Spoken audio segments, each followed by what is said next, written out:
Has someone ever done something mean to you? How did it make you feel? Were you able to forgive them for their meanness? Hello everyone, I'm Kathleen Pelly. Welcome to Journey with Story. I wonder how you answered my question. Sometimes it's not as easy as we would like to forgive someone if they've hurt us or someone we love. But we also know it's not good for us to harbour resentment and anger at someone. And it's really good for everyone if we can forgive. Well, today's story is about a mean brother who is very nasty indeed to his brother. But that brother is able to forgive him for his horrid deeds. Let's hear how this all worked out. But before we begin, big thanks to our recent free unicorn trial member Erin Gard and her daughter Kate, who recently turned 8 and asked for a unicorn subscription for her birthday. Isn't that wonderful? Happy belated birthday to you, Kate, and I do hope you enjoy all of our unicorn perks. Thank you for your support. And did you know, everyone, that you can try any of our Patreon tiers as a free trial member? That way you can see what we have offered in the past and decide if it's something you might want to sign up for. Just go to www.journeywithstory.com and click on the Patreon button at the top. Now today's tale is from Korea, and so the names of the two brothers are Korean. They are called Heungbu and Nolbu. Let's take a journey with Heungbu and Nolbu.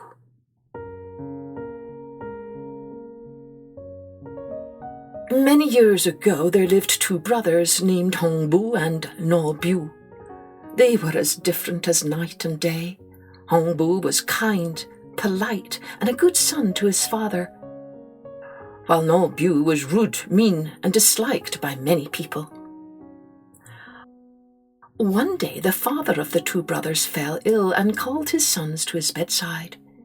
He told them that his last wish was for the brothers to help each other as siblings and remain loyal to one another. When he finally passed on, Heungbu cried a lot in grief, but his older brother was happy as he would inherit all of his father's money as well as the house they lived in. Nolbu did whatever he wanted as the new owner of the house. He immediately told his younger brother to move out. Heungbu begged his brother to let them stay until they found a new home, but Nolbu ignored him. Heungbu and his family had no choice but to pack their belongings and move out, living on the streets for a few days before moving to the mountainside to build a small hut for themselves. The family worked on farms, but they did not earn enough and often had to skip meals. Heungbu was heartbroken when he saw his children crying over food. He went to his brother's home to ask for help. When he saw Heungbu outside his house, Nolbu immediately sneered at him and asked, "Why are you here?" "My children are very hungry and have not stopped crying. Please, give us some rice, please," Heungbu begged. "You should not have had so many children. I will not give you any rice, even if mine rots," Nolbu yelled at his brother before storming off. As Heungbu was walking away, he saw his brother's wife preparing dinner nearby. He asked her to spare some boiled rice, but she was as cruel as his brother. "Go away, you beggar! You will not get any rice from us," she shouted fiercely as she hit him with a wooden spoon. The smack left some rice on his cheek, and Heungbu asked his sister-in-law to hit him again. She frowned, wiping the spoon before hitting him again, and so Heungbu returned home empty-handed. Some time passed, and spring arrived in the town. A pair of swallows built their nest on Heungbu's hut, which made the whole family happy. Soon, 5 baby swallows were hatched. They grew bigger and more active over time, And one day one of the babies fell out of the nest and broke its legs on the hard ground. It started chirping non-stop, and Heungbu came out of his hut to help the injured swallow. He bandaged its legs and put it back into the nest. When winter came, the 5 swallows became adults and flew away to the south. Heungbu's family struggled through this winter period, but survived until spring returned. Another pair of swallows came to occupy the old bird's nest left behind, which brought joy to the family once again. On the first day, one of the swallows dropped a gourd seed in front of Heungbu, who planted it and watered it every day with care. By the end of the summer, the vine had many gourds growing all over the hut. As the gourds kept growing and growing, Heungbu decided to pick a few of them to open. He decided to play a game with his children, asking them to make a wish before opening the gourd. "I wish there was gold," his daughter cried out. "I wish there was rice," his son said with hope. Heungbu cut open the first gourd. To his surprise, silver and gold coins started pouring out. When he saw it and opened the second gourd, rice grains split onto the ground. Heungbu decided to open one more gourd, but without making a wish. Magically, the last gourd opened up to reveal a group of workers. We're here to help build you a house," the men said cheerfully before quickly getting to work. Within a few days, a beautiful home was built. Now, with a spacious house, money, and rice, Heungbu and his family had everything they needed to live happily. Word spread, and Nolbu soon heard about his brother's newfound fortune. He went over to Heungbu's house, glaring at him accusingly.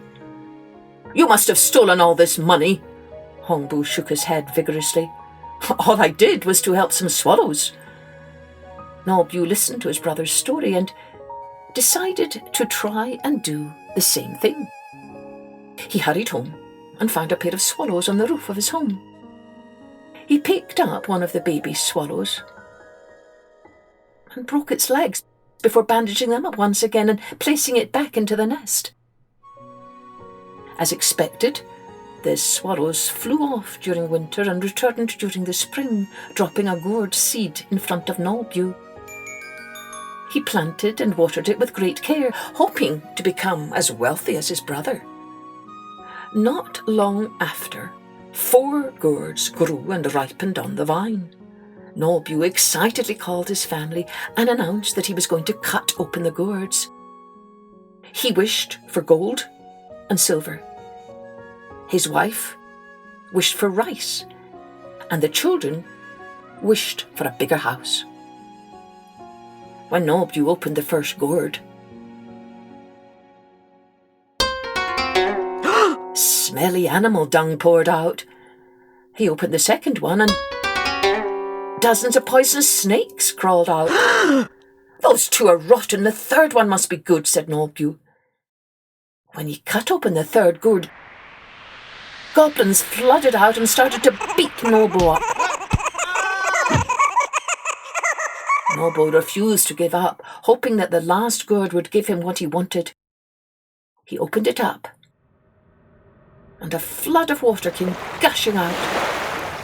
There was so much water that it destroyed his home and all of his family's belongings. His greed caused Nolbu to lose everything.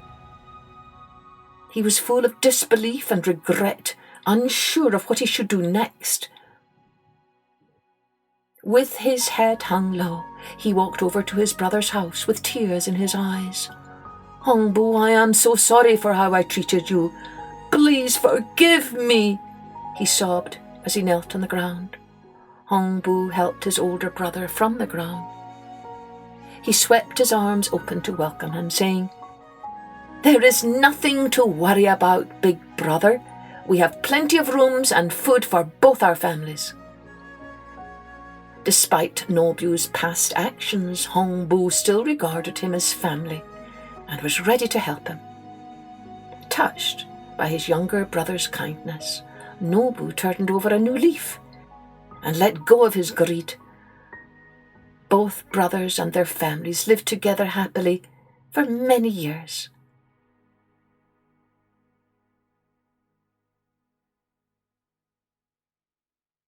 Well, what do you think this story's souvenir is? Must have something to do with forgiveness, right? This might be a good story to spark some discussions with your friends and family about how important forgiveness is, and maybe it could even be a time for us to ponder, are there friends or family members where we might want to extend forgiveness or receive forgiveness? Cheerio then. Join me next time for Journey with Story.